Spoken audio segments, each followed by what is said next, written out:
Media Group. 13 has been my lucky number for a while. Like, it's always a sign of good things to come for me. This is 13, a Taylor Swift fan podcast, breaking down every song, every Easter egg, every era, and every theory. Hosted by the biggest Swifties, Nick Adams, Anna Szabo, Amy Nichols, and Lacey G. Welcome to 13, a Taylor Swift fan podcast. I'm Nick Adams. I'm Anna. Amy. And I'm Lacey G. And we're all together. This is great. It's so nice to all be together because it doesn't happen as much as we want. I know, it feels so good. It does. How was the cruise, Amy? It was so good, guys. Yeah? Yeah, y'all should try it sometime. We did have to clarify that it wasn't the hantavirus cruise that you were on.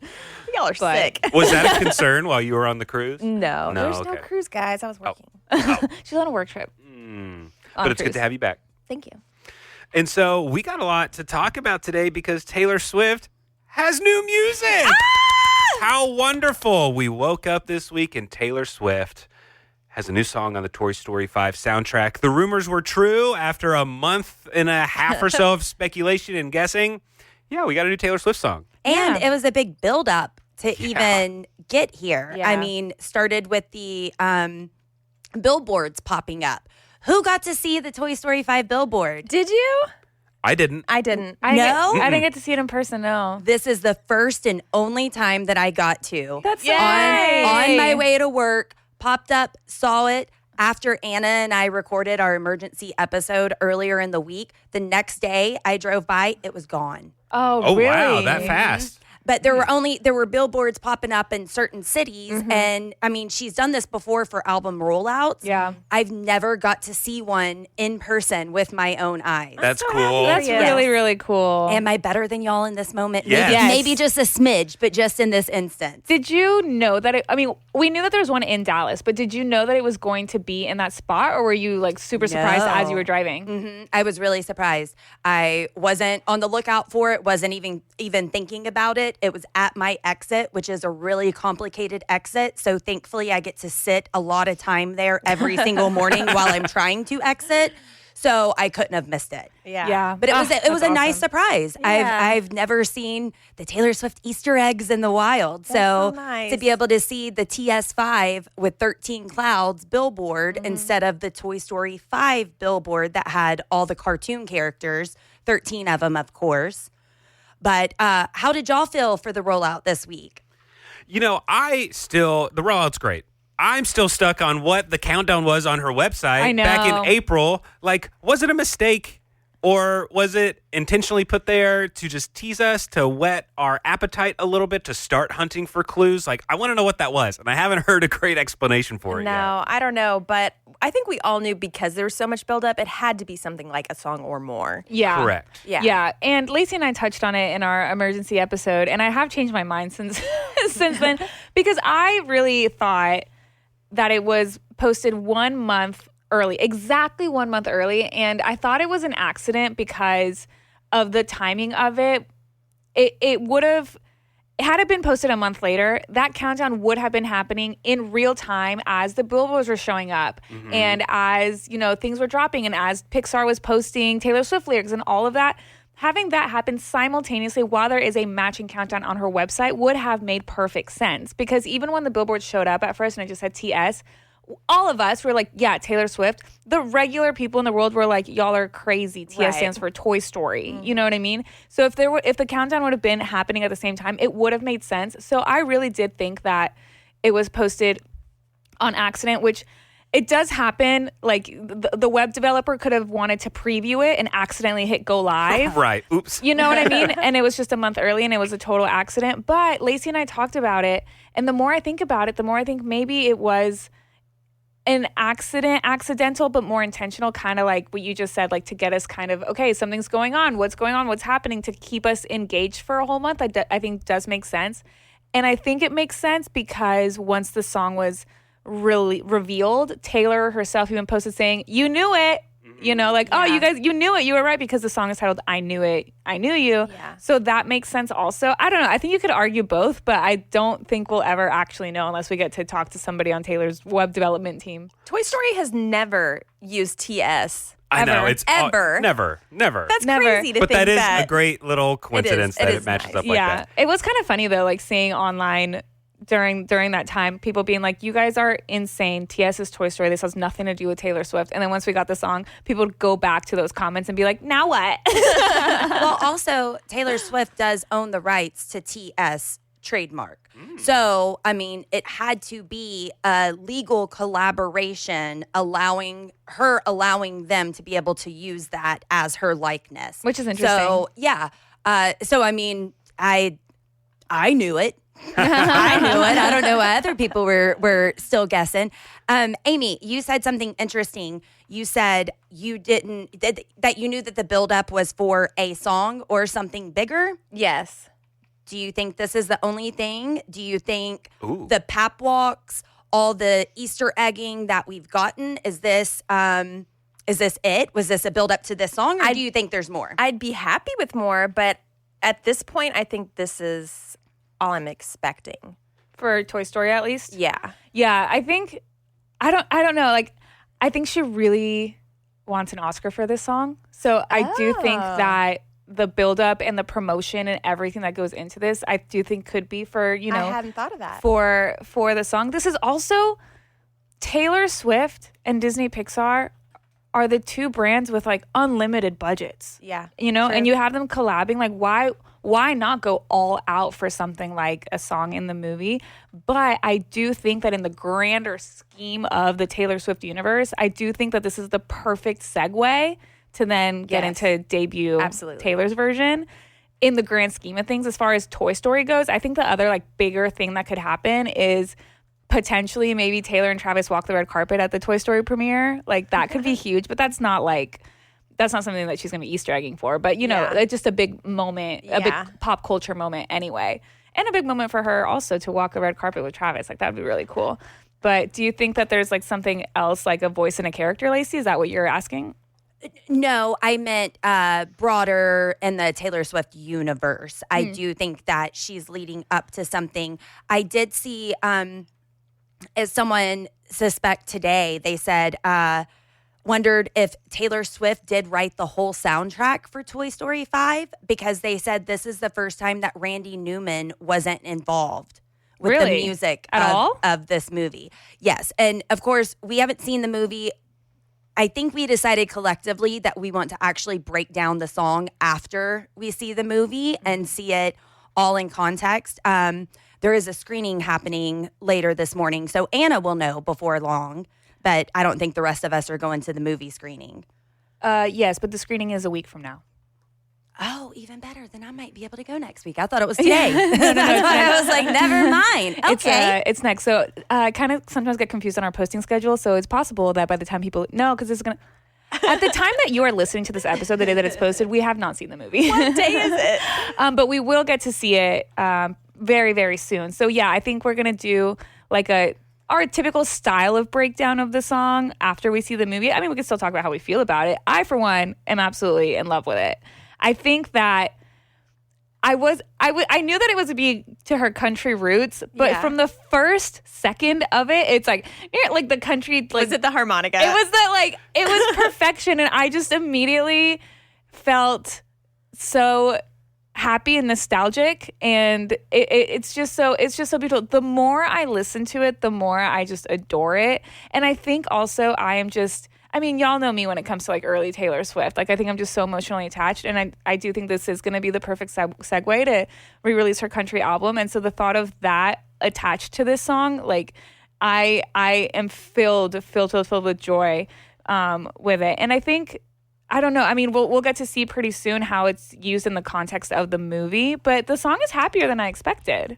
Yeah, I was assuming it was going to be a real slow kind of, because Toy Story has some very emotional parts, and they can really pack a bigger punch with a really emotional song during one of those emotional moments. So I thought it was going to be super slow and really gut punchy, but it's not that. There is a lot of harmonica, which is nice. It's really cool. Which doesn't mean it's not like emotional. Absolutely. Because I've even seen people make like fan edits with other characters from other things, and it does, when you have the visual of something, of two characters that love each other, it does make it more emotional. So I have a feeling that whatever scene it's a part of will be really, really touching. Do you guys want to hear what Taylor said when the song came out? Yes, we do. What she posted on her social media.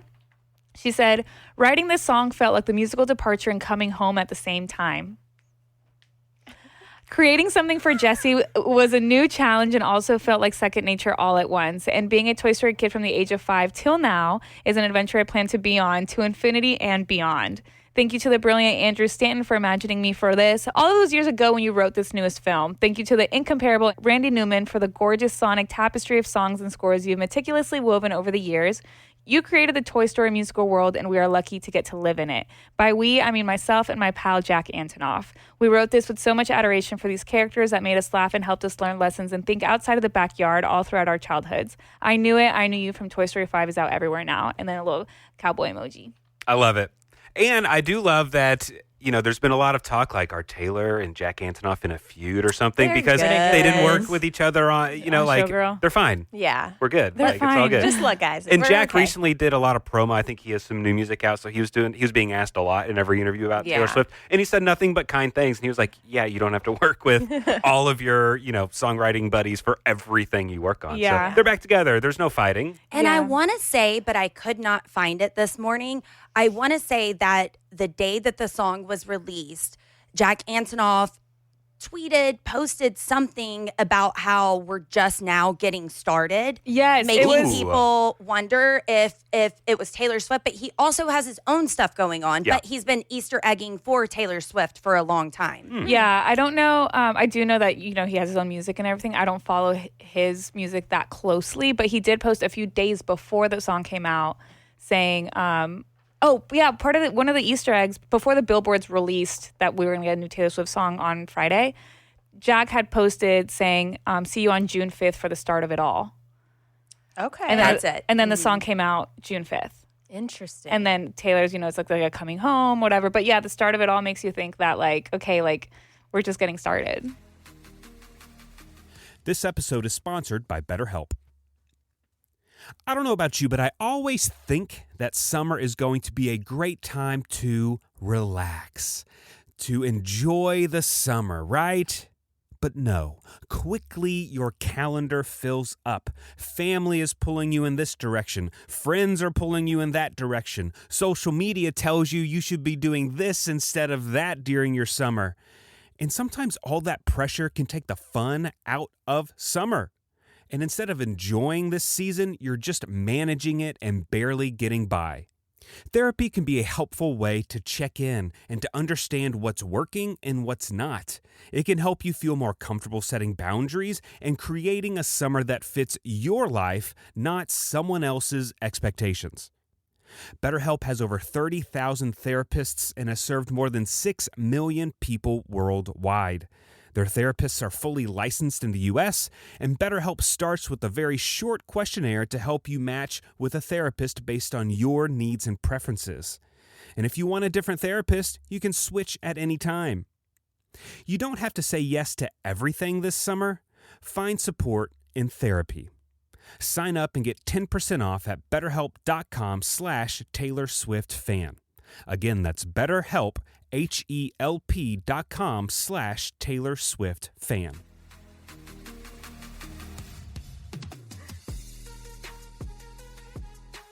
And just like you said, it is interesting that the song is about going home when Taylor Swift has always referred to her music as home and Yes. the lover house, and she finally got her music back home. Right. So that is an interesting connection Yeah. there. And protecting the family, Yes. all of those references. Yes. Absolutely. Another interesting coincidence, maybe not. I found out that Jessie from Toy Story, originally her character was going to be named Senorita Cactus. Oh, really? And they wanted her to be a Mexican sidekick of the prospector character to entice Woody with her feminine charms. But then thinking back to He was Opalite, with Bo. this is something. I found this on Wikipedia. Amy's getting okay? upset about a storyline that didn't happen. I know, but that's crazy to me. But it is funny to think about Opalite music video and the cactus and Yeah. the clouds and that. Like, yes, that's a stretch. I don't think that was necessarily a connection, but it's still fun to think about. Also, we wondered, like, I know that some press had seen the screening and didn't hear any Taylor Swift song. Right. That was one of the things that a lot of people had talked about, like, when everyone was being a clown, like it's going to be a Toy Story thing. There's several people, members of the press, that said, I saw an advanced screening and there's not a Taylor Swift song in this movie. If there was a filler until Taylor released the song. There was. Okay. Yeah, I actually have it. The Toy Story 5 visual effects supervisor, Thomas Jordan, it says, has been keeping a secret for months. During a South by Southwest London panel on Friday, he revealed that he's known about Taylor's song in the animated film since February, and they used a decoy song until the news was released. So great. I love it. I love the secrets. Yeah, pretty awesome. It says, turns out Taylor Swift is a huge Toy Story fan like many of us. She actually saw an early version of the film. She requested to see it before it was finished, and she wrote the song and then asked us if we wanted it. We said, yes. Yes, we do. Yes. Who turns her down? Right. He said that was in February, so we had to keep it a secret ever since then. And then there was another person that worked on it that said that there was a very, very small number of people that knew about this. Like even people that worked on Toy Story, work at Pixar, didn't know that this was going to happen. But there was another person that worked on it that said that Taylor basically saw the movie, wrote the song in like a day. Wow. Yeah, that night. I did. Very that typical she had for her. the concept of the entire song. She was inspired. It happens. It happens a lot for her. Like some of her best songs she writes in just one day.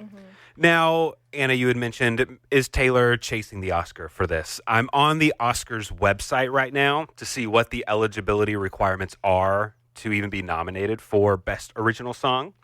And there's several. I'll read a few. An original song must consist of words or music, both of which are original and written specifically for the motion picture. Check. Check. She made that very clear. Yeah. It must be clearly audible and intelligible, both lyric and melody used in the body of the motion picture before the first cue of the end credits. So you have to hear the song in the movie at some point. It must be a work and creative interaction between the filmmakers and the songwriters. Check. It cannot be used for anything else before the motion picture comes out. Okay. It cannot be like made up of bits and pieces from previous works and then just slapped into a movie. So it has to be completely original for the movie, specifically for the movie. So hopefully it meets all those requirements. Yeah. But Sounds just like saying that it can't be anything else before, that doesn't include that it can't be released before the movie, correct? Yeah, I Right. believe so. Okay, I mean, I think it can't be on it can't be put on Taylor Swift's Other next projects. album and then slapped on Toy Story 5. It has Right. to be from Toy Story 5. Like it couldn't have even been, because at one point Swifties were wondering if whatever song was used was going to also be like a vault track from Debut. Like it can't be that because it has to be Correct. specifically for this. It says here in that same article from the visual effects guy, he said the crew that made Toy Story 5 did not know about the secret until last week.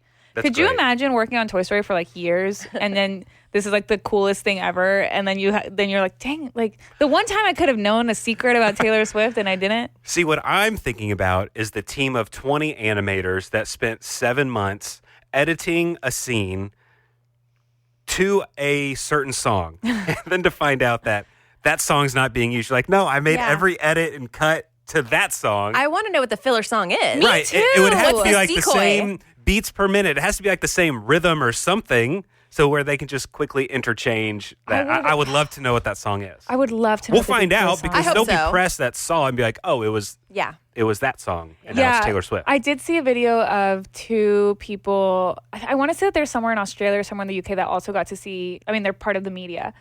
And they were trying to think about it because they saw the movie and they're like, oh, was that the song? Was that the Taylor song? And we just didn't know it was.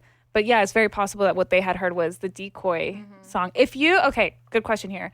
If you got to go see an early screening of this movie and you didn't know that Taylor Swift had a song and the song started playing, do you think you would recognize, like, is that a Taylor Swift song that I don't know?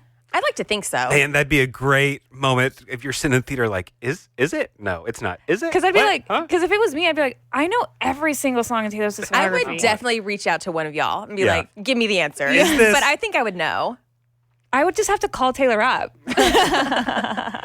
Okay, so anytime Taylor releases anything, a day or so later, you get a bunch of headlines about Taylor Swift has broken a new record for this song. And of course, not too long after this new song came out, I Knew It, I Knew You broke a ton of records. So on Spotify, it became the most streamed country song in a single day by a female artist in Spotify history. Amazing. On Apple Music, the exact same record set by a female country artist, and also the biggest soundtrack single on a first day. And then also on Amazon Music, it became, in 24 hours, it became the most streamed song in Amazon Music for the year. So she's breaking records left and right, everywhere. Yeah. Way to go, Taylor. Incredible.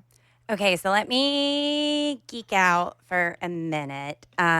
First off, I saw someone say because of the harmonica and the and I Knew It, I Knew You, someone fan thought that this could be Betty's perspective at the 5-year reunion when she sees James. Ooh. Just a random connection. Yes, we know that she wrote this story for Toy Story 5, but everything in Taylor Swift's universe is completely layered. It definitely sounds like debut married Folklore and had a baby. Yeah. Which is amazing. I did see someone do a mashup of Betty and I Knew It, I Knew You, and they match up pretty good. Yeah. Yeah. Well, this is a clip from Swiftie and Casey. Sorry, that was me. I was turning up my volume. I was like, oh no, is it my computer? I had it turned down because I Our didn't want listeners just random. got an email. So Swiftie and Casey, she's JoJo. I always love her content. She said, I knew that photo shoot. And this is what she had to say about it. I don't think these photos are Easter egging for debut Taylor's version. I think they are debut Taylor's version. The photos that Taylor released for Toy Story 5 do look very debut coded. But like Carolina, for instance, the song that Taylor wrote for Where the Crawdads Sing, this was the promotional material. This is folklore. And not just like a suggestion. These are the actual folklore photo shoots. She just used one of the folklore outtakes for the cover of Carolina. One of the Willow remix covers, she's wearing the same shirt that she ended up wearing on the backside of Fearless Taylor's version. A lot of people are already agreeing that these photo shoots are giving us heavy debut TV vibes. What if it's because they are straight up debut Taylor's version? You could see variants of this outfit on the back cover or on alternate digital variants, especially once you include the unseen photos that come in the CD versions. There's evidence to suggest that these photos were taken in 2023. So when Taylor said in her master's letter debut was done, she meant it. And don't get ahead of yourself. I am not suggesting that Taylor Swift knew about Toy Story back in 2023. But I am saying that Taylor got the call from Disney, saw an opportunity, and took it. And I cannot wait to see what our actual promo materials for debut Taylor's version will finally look like. That could be very true. I mean, in the photo shoot for I Knew It, I Knew You, she's got the curly hair. Mm-hmm. Very debut. She's wearing kind of a baggy jacket with wildflowers sewn into it. She's wearing some kind of flared jeans. She's in like a field with tall grass. Could be very debut. There's another picture. She's like laying in the daisies and stuff like that. Yeah. And somebody sent something to the group chat of there's one piercing. So this was definitely before Eras Tour. Yeah. I don't understand pictures that. were taking. Because if you zoom in on the picture on her ear, she only has one piercing in her ear. And on the Eras Tour, she's had multiple. Yeah. So these pictures were taken before the Eras Tour. Otherwise, you'd see like little holes if she weren't wearing the earrings. I've never noticed that. She has multiple ear piercings? Yeah, she does now. Mhm. Okay. Yeah. So, and I totally believe it. It wouldn't be the first time because read Taylor's version and like some of, was it like Evermore photo shoots were kind of and very Red. much I the feel like same. we saw Red before we knew it. She was in the Long Pond, in the Long Pond studio, but well before we got Red, she was in the red outfit because she was doing the photo shoot that day. Yeah. Well, and why so not? It wouldn't be the first time, yeah. Why not? You if you have a batch of 100 photos that have already been pre-approved that match this vibe. Yeah. Go for And it. also, I mean, even if she took these photos in 2023 and debut was ready and stuff, like, if I'm her and I have them and I use them for Toy Story, like, yeah. And then if she chooses to release debut Taylor's version now, it's like, why not just take new ones? Like, with Sure. whatever, just refresh, whatever it be. Yeah. But I'm really excited I'm excited for all of it. I felt like I don't know, hearing Country Taylor was just incredible. I do love that Swifties have been calling it Tay Country, but it was Tay, T-A-Y, Country, C-U-N-T-R-Y. Oh, okay. Tay Country. It made me laugh. Oh, my sister would love that.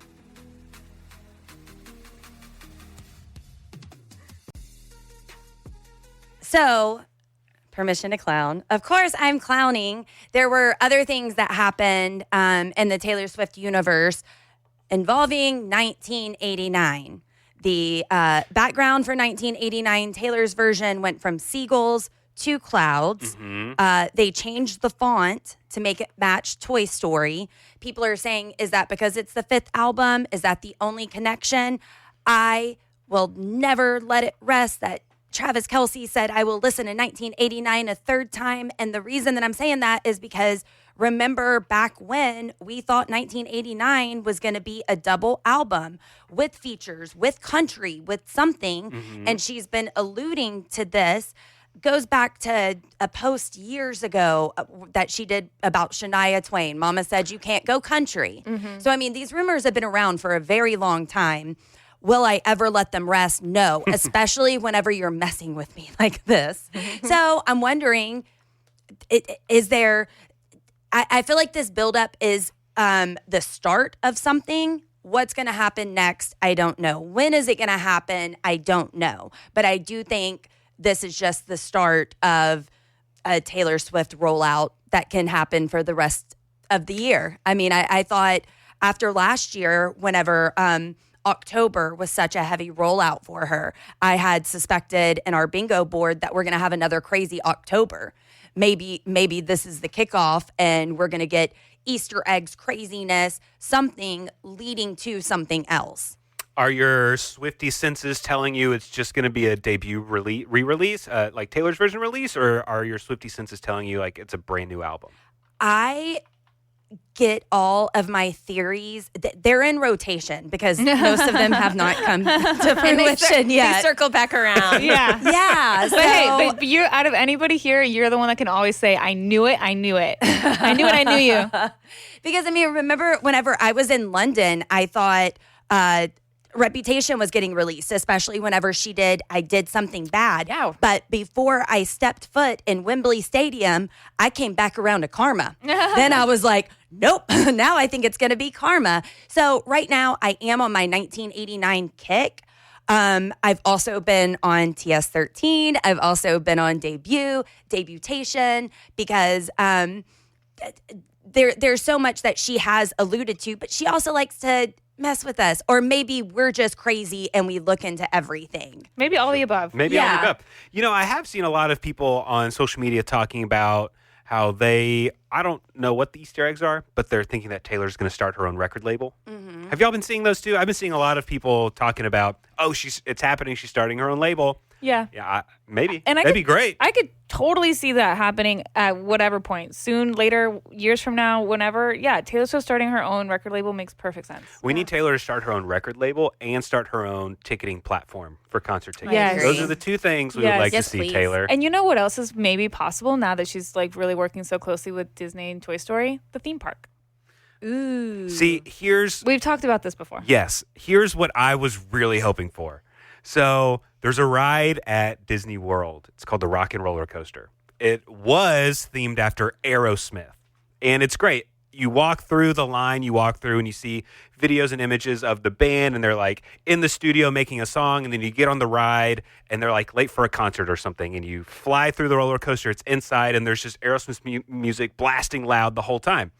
Well, they announced not too long ago that they're done with Aerosmith, and they're going to re-theme it again. I was like, Taylor Swift. It'd be great. But no, it's going to be like Muppets or something. But isn't that at Universal? I want to say that. No, it's Disney World. Okay. Mm-hmm. Okay. Great ride. It's like the best ride there. I love it. It's so good. But Disney World does have Toy Story Land. They do have Toy Story Land. So maybe they can still incorporate a little Taylor Swift somewhere in Toy Story Land, Toy Story Mania. Yes, or that'd be great to have like one ride there, but we want a full Taylor Swift theme park. Yeah. I would guess somewhere in Nashville.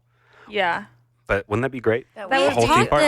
We've talked this before, and someone in the know, being anonymous, but I mean, somebody reached out from amusement park saying like, no, this is totally doable, and we've thought this far out in advance, like how we could do Taylor Swift eras, just theme park. But I forgot about that, was not thinking about that. It is interesting that Travis Kelce just sunk a bunch of money into amusement parks, though. He did.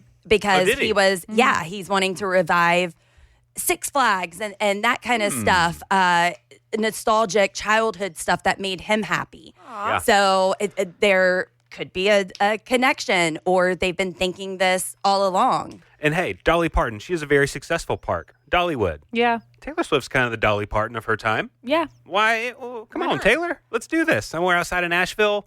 That'd be great. Yeah. I mean, because they do have like all of the like museums and everything. I mean, she has, you know, things in different museums like around the world and stuff. But yeah, one that's specifically to Taylor Swift, that would be amazing. Mm-hmm. Plano, Texas is available. Is it? They're building like everything. they're really Universal Park and all. They're building everything over here. Come on. Yeah, and I do think that it's interesting that Toy Story 5 is about computers and kind of AI taking over. I haven't heard anything about it. Oh yeah, It's about tablets, keeping your kids on tablets. Yeah. The new LilyPad. toy is a tablet. I didn't so the know. toys have Yeah. to compete You with guys, I haven't technology. seen the trailer. Oh, did you want me to tell you what it says here from the article? Sure. I mean, It's not a spoiler. okay. It's not a spoiler, but Yeah. it says the 5th installment of the animated franchise picks up with beloved toys Buzz, Woody, Jessie a few years after the event of the 4th film. This time they're facing the existential threat that technology has posed in playtime, represented by a smart device, LilyPad. And then the visual effects guy, Jordan, he told everybody there that while we find AI fascinating and we're learning about it and we have done experiments with it, but so far nothing lives up to the standards and expectations that we have for the quality of our work. Insisted that we are an artist-driven studio and we're also founded in technology. We're constantly trying to stay current, either with our own animations or learning what others are doing. But he asserted that all of the animation in Toy Story is 100% human-made and no AI was involved. Good. But I love Taylor that. Swift has taken such a stand against AI, as she should, to protect herself. For sure. And so I can see her relating to this movie in a lot of ways. Yeah. I would be interested because, I mean, if so, I don't know if we said this on the podcast or off the record or whatever it was, but she saw the early version of this back in February. I wonder what the movie looked like back then. You know, like before it was finished. Like Just I wonder, outlines, no color in it. yeah, like what her cut of it, what that looked like. Yeah. Yeah, a lot of like early screenings people will go to, you know, especially now that everything has a lot of visual effects in it. You're really seeing it of the actors just in front of the green screen. Like you're not seeing, or if they're like riding on a dragon, Yeah. they're just like riding on a green covered like Foam. couch. Like Yeah. it's nothing that crazy. Yeah. And then they have to go write music for it. Oh, Amy, since you didn't know LilyPad, the new character in Toy Story 5, that's voiced by Greta Lee, who was in the Opalite music video. Yes. Oh, yeah. Oh, how nice. That's a cute connection. Yeah. Yeah. We do have other Taylor Swift news, but before we get to that, let's check in with our voicemail. Yes. 689-214-1313. We have someone giving us a call, letting us know as soon as they heard the song. That's cute. Hey guys, it's me, Grayson. I just want to call right after I listened to I Knew It, I Knew You. I love it so much. I wasn't expecting us to get a happy song, especially given the last song we had for Jessie, I believe in Toy Story 2. I was expecting another sad one, but it's so happy, and like the Spotify canvas for it is like little baby Tay, and it's so cute. I love the song so much. But yeah, I just want to call and like give my initial reaction. It's amazing. I'm pretty sure that she does the same thing that she was talking about in the New York Times interview about that song structure, like the perfect song structure is what she used for I Knew It, I Knew You. So I'm sure we'll find many more things, and I can't wait for your episode to break it down because I know you guys will find every little thing. Yep, love you guys so much, and see you guys in the next one. So, bye. Bye, Grayson. Bye, Grayson. And you know what? He brings up a great point that we didn't bring up about the outfit that Taylor's wearing in the Spotify like little music video that plays. It's so cute. She's like a little girl wearing a cowboy getup. She kind of looks like Jessie. Yeah, she It's so does. fun. Yeah. It's so cute. Aw, thank you for calling us, Grayson. Grayson's been listening to us for so long that we have heard his voice get deeper and deeper every time he calls. Hey, it's Grayson. I was going to ask if you That's were so a proud sweet. dad, Nick, listening to him Yes, again. he's yeah. so cool. I love hearing from him. Hello, Grayson. Hi, Yeah. Grayson. Always nice to hear from him. So sweet.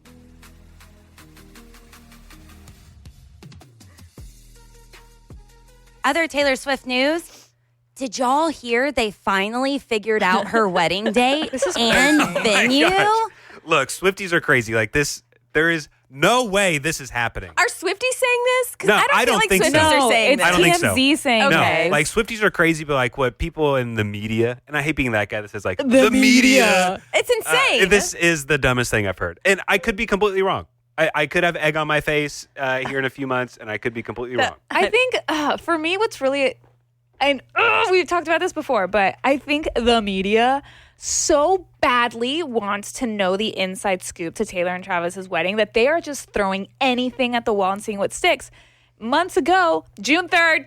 June 13th, Yeah. that's going to be the Right. date. It's going Is to be in a Rhode hotel, Island. yeah. It's going to be at this hotel. We know it. Page 6, TMZ, the Daily Mail, everybody reporting it. And then the venue comes out and says, no, that's not happening. Oh, it's because it's July 3rd in New York. July 3rd in New York, TMZ, page 6, Daily Mail. Everybody, July 3rd. Oh, where? Madison Square Garden. That's so dumb. That there's Madison Square Garden. I'm sorry. The girl who has been writing about true love since the day she could pick up a pen is not getting married at Madison Square Garden. I'm sorry. No. A billionaire is not getting married at Madison Square Garden. Watch her do it. I will say it was the most iconic thing that ever happened.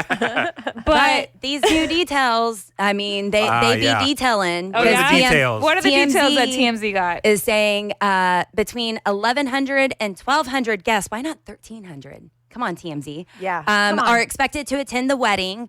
Some people who have been invited: Benson Boone, Wait, and did you say 1,200 people or 12? Are we saying 1,200. 1,200. And where did they say it's going to be? Madison Madison Square Square That's like the Garden. front row. Yeah, That's it's nothing. Just, it's And just the floor. she's going to get married in an empty arena? No. Yeah, it's going to be beautiful. And Benson Boone and Carly Kloss are going to be there. They wow. received Carly's- their invitation. Carly will be up in the nosebleed Yeah, yeah. just like she was at the air I did store. see that Miles Teller got cut. In a basketball arena. Yeah. Miles Teller's getting cut. Sorry, There's no Miles. way. It's There's also, no way. aside from just the absolute ridiculousness of it, Taylor Swift and Travis Kelce, who love their privacy more than anything, they're not going to get married in the middle of Madison Square Garden, make any the sense. middle of Manhattan, where security. Could you imagine outside of that venue? No, I just cannot. I cannot, and people really do believe it. But you know what? Like Anna was saying, people write all these things. It's getting clicks. It's getting people talking. It's Yeah. putting comments on their page. I mean, And I wonder- I assume these media outlets, they know they're wrong. They're getting clicks. They're making money off of it. They are. By posting the story. I was wondering if they put something so ridiculous, they're hoping someone will say, "No, I have the truth," Could and be. and they'll Or pull it that way. Or they make a ridiculous claim just so they can get a response from Taylor's team. Taylor's team got back to us, and their statement is this. That's another click. That's another headline. That's very true. And I mean, Swifties, even though we think this is so ridiculous, we're talking about it because it's so ridiculous. Talking about it right now? Do you think that Taylor and Travis did send out decoy information to people and see who leaked it?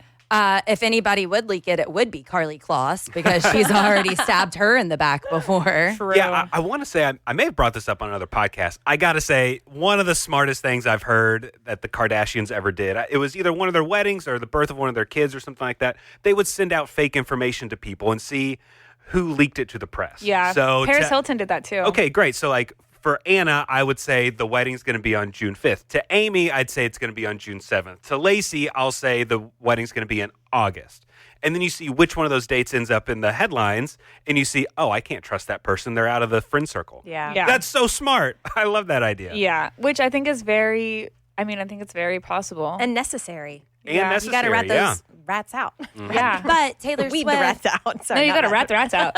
she said during Life of a Showgirl promo that all of her circle and friends had heard it, known about it for a long time. So, I think Taylor trusts her friends enough. But then now, as I'm saying that out loud, there's a difference between your close-knit circle and possibly the people you would invite to your wedding, because that would be a bigger list of people and not just your close-knit community. Yeah. But I would hope that I mean, Kylie Kelsey said she's been getting hounded all the time, and she's like, I'm not telling y'all anything. Yeah. Well, nothing. And there was another article a couple of days ago from an anonymous source that was invited to the wedding, and this anonymous source was upset because they didn't get a +1.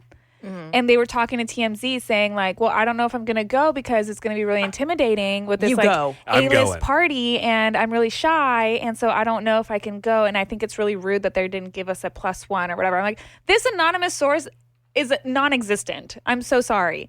But also, yeah, I think like Lacey was saying, like, I don't think her close friends and her close circle, and even Travis's close circle, I don't think that's the issue. But when you are planning a big wedding, it involves a lot of people that you can't even control. But they could have given decoy information to the catering company or to, like when this is just so A-list. I don't know how they're getting around the information, but the headlines, Taylor Swift and Travis Kelce are getting married in Madison Square Garden July 3rd. Silly. Come on. The amount of people that have sent that to me in the past 24 hours, I've been like, girl.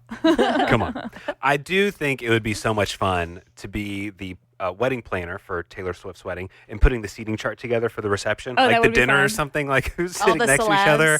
Yeah. And the fact that like Harry Styles might be there. Yeah. Because he's now with Zoe Kravitz, who's very good friends with Taylor. And Harry and Taylor seem to be on very good terms. Yeah. But that's still kind of funny to think about. Well, and there's a big web like that when it comes to, just celebrity in general, that happens a lot. But when it comes to the people that stray off of the Taylor Swift tree, like, you have Harry Styles, Zoe Kravitz, like you said, you also go into Gracie Abrams is really close, is now dating Paul Mescal, who dated Phoebe Bridgers, who worked with Taylor. It's like, the web does kind of like span like that. Oh, so to be a fly on the wall. I know. And just think, all these musicians at this wedding, what if there's drama at the wedding? Think of the music we'll get as a result of this. Like from other people, not from Taylor, from other people.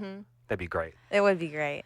Oh, I'm so excited. But once again, I hope we don't know about it until after it happens. Yeah. But I'm not believing any tabloid. I am a very reliable source, and I will not share my secrets when it happens, but I did manifest under the pink moon. I went hard. I went so hard. I was thinking Travis Kelce. I was thinking Tay Lautner. I wanted to follow them. So I asked for absolutely everything, including to be best friends with Taylor Swift and Travis Kelce and an invite to the wedding. So has it happened yet? I don't know. I haven't signed an NDA. But maybe after I go to the wedding, I'll share details. Give us all the details you can, please. I do believe in manifesting. I'm starting to lose hope on this particular one. Just because it's going to be hard to get a wedding invite when I'm not quite their friend yet. Sure. Have you It's going to be seen, tough. and once again, I forget if this was in our group text or on a separate episode, but have you seen the Swifties saying like, hey, Taylor, if you really, really want to hold the highest unbeatable record for an album sale, put a golden ticket in one of the albums with an invite to the wedding. And we will sell that record out. Oh, yes. She would never do that, but how funny would that be? That'd be great.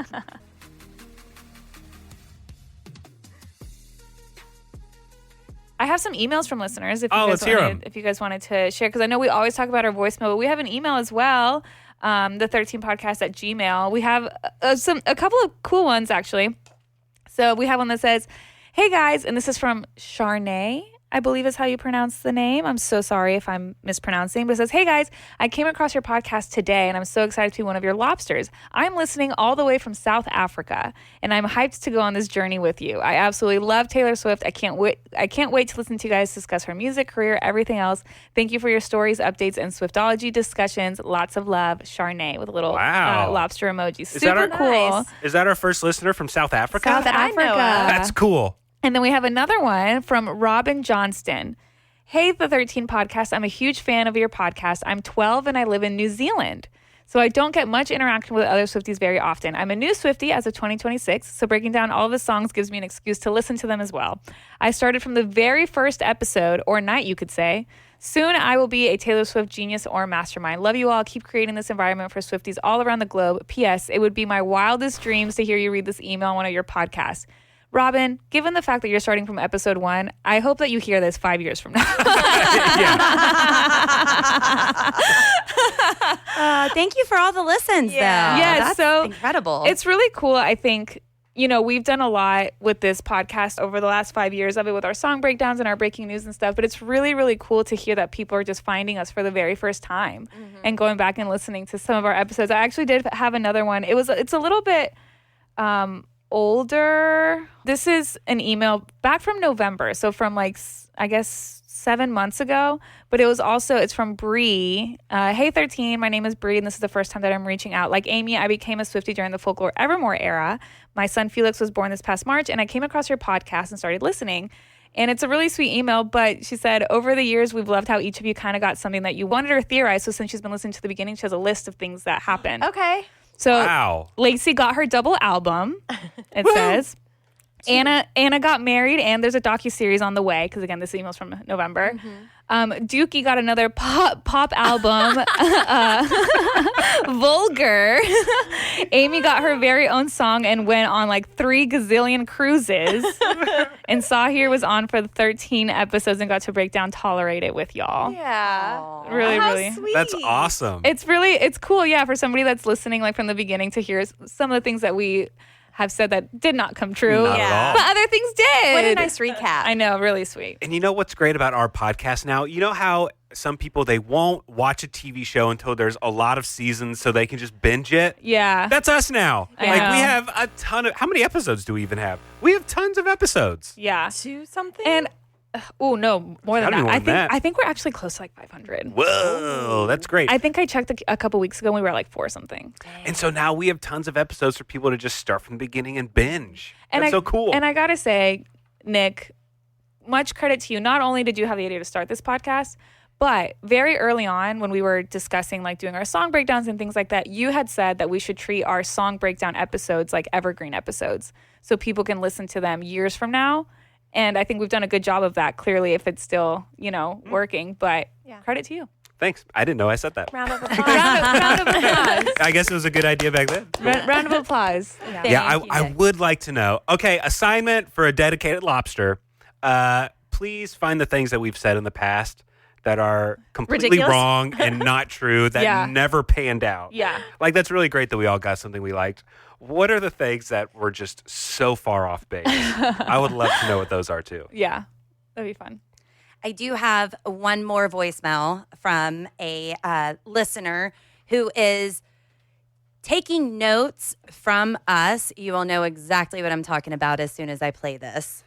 Hey guys, so I'm just driving to work. Time of reporting is 6:36 a.m. on Tuesday, June 2nd. I'm listening to my music on shuffle. Of course, it's Taylor. And I'm noticing that in a couple of her songs, just in my drive, that the letters T and S are capitalized in the lyrics of her songs. I don't know if this has something to do with the Toy Story stuff or if she's hinting at debut. But I'm about to listen to your guys' Swift tea about the whole Toy Story stuff. So maybe that will answer my question. Anyways, hope you guys have a good day. Bye. I love her. That is so Reporting live. Time of Reporting reporting. live. I love that. Yeah, especially because we always do that. We're like, time of recording. But that is an Easter egg that I don't think we mentioned in this episode. A lot That of it was people, the track 5s. Yeah, in the lyrics, the T's and S's in the lyrics on the different streaming services were being capitalized. Yeah. So that's a very old school Taylor Swift Easter egg, something she used to do early on. That's Which great. is giving debut. That's true. But also, you mentioned it earlier, another theory that we've had for a while is Taylor Swift starting her own record label. And whenever she released last year, whenever she gave us the letter saying she owns her own music, she had the TS capitalized. Some people thought maybe that would be the summit. And she's talking about bringing all of her friends to the summit. If that's going to be, if that's an extra clue, if that's something that could be, Taylor Swift could be the Summit label. Yeah, signed to Summit Records. Oh, I love that. I do too. Oh, that sounds great. And gold. That was that font. was in gold. That logo was in gold. Yeah, And I really went cool. back and watched the final Eras tour, and she had gold nails. She had gold nails then. And does that sound silly if you don't know what I'm talking about? Yes. If you don't know what I'm talking about, Taylor Swift has said, look at her nails, look at her clothes, that she is Easter egging. So it was interesting to see that. Who remembers the last songs on the Eras tour? The last surprise songs. Was it Long Live? I don't remember. And Ooh, the we're bad manuscript? Swifties. Long Live, the manuscript. There was another one too. I was surprised that I forgot. New Year's Day. It was manuscript, New Year's Day, and Long Live. And the first one was something I can't remember. It was great. It was random, seemingly random now looking back. Wait, the very first surprise songs? Yes. Oh, wait, trivia. This is good. The first songs? I want to guess it was Mirrorball. Yeah, and Tim McGraw. Yeah. Oh, I meant the first leg? in this and this, because she did that was a mashup of 3 that she did on the piano. Now I can't remember what she did on guitar. Looks like at the final Aero show in Vancouver, Taylor Swift performed 5 acoustic songs. A mashup of A Place in This World and New Romantics, followed by a piano mashup of Long Live, New Year's Day, and the manuscript. A Place in This World. Debut. But I couldn't believe that I couldn't remember that, and I was watching it and then had to watch it again. You know, there are some Swifties out there, some like super diehard Swifties that have the great memories that I always envy, because I do not have that encyclopedic knowledge. But you'll be talking to someone and you're like, oh yeah, I went to Kansas City night 2, and they're like, oh, your surprise songs were X and X. Yeah. Like, how do they remember those? Just every single surprise song. It's impressive. There are sometimes, not like to that extent, but there are some shows and some things that do stick with me, even if I wasn't there. Like I do remember in Nashville, one of the nights was like a huge rain show. And that happened to me one time when somebody was like, oh, you went to the show in Nashville. And I was like, oh, did you get the rain show? And they're like, oh. And I was like, oh. But I remember our surprise songs. Do you guys? I remember we had Clean and we had Death by a Thousand Cuts. Yes, in ready to get that Arlington. tattoo. That was Arlington night 2. Yes. And then we went to Arlington night 3 as well. Yes. And we had Jump and Fall. Jump and Fall and The Lucky One. The Lucky One, yes. Because she said, this is a song about how much it sucks to be famous. Yeah, we saw it way before she was doing all the mashups. True. too, Yeah, you know? we saw it before they were The mashed first up. leg, yeah. Wow, vintage eras. I did something bad for the first time. Yes, you Ooh, did. that's a good one, Yes, yeah. you did. I did something bad for the first time. Also, my boy only breaks his favorite toys and Coney Island, which obviously all of that was All a for shout you. out to me. Thank you, Amy. Yes. Thank All you. for you. Yes. No yeah, doubt. but we were just breaking down or getting ready to break down. My boy breaks his favorite toys, Yeah. and I've said Coney Island is a favorite of mine. Yes. And then Anna and I got Sabrina Carpenter. Yes, we did in New Orleans. That was fun. All right, I think that probably does it for this episode of a Swiftie. Yes, and we will be breaking down the song I Knew It, I Knew You, like an actual song breakdown after we see the movie. Yeah, we got to see how it ties into the movie. Yeah, we'll It's see how it got ties to into the somehow. movies. We'll get into the lyrics, the nitty gritty. It'll be a full song breakdown episode. All right, well, that does it for this episode of 13, a Taylor Swift fan podcast. If you haven't already, subscribe to us on whatever podcasting platform you're listening to us on right now. All the ways to get in touch with us are in the description of this podcast, our email, our socials, our phone number. Give us a call, leave us a message, and we would love to hear from you. Join us next time when we break down Wishlist. Thanks for listening. The 13, a Taylor Swift fan podcast. Subscribe for free and leave a positive review on Apple Podcasts, Spotify, or Google Podcasts.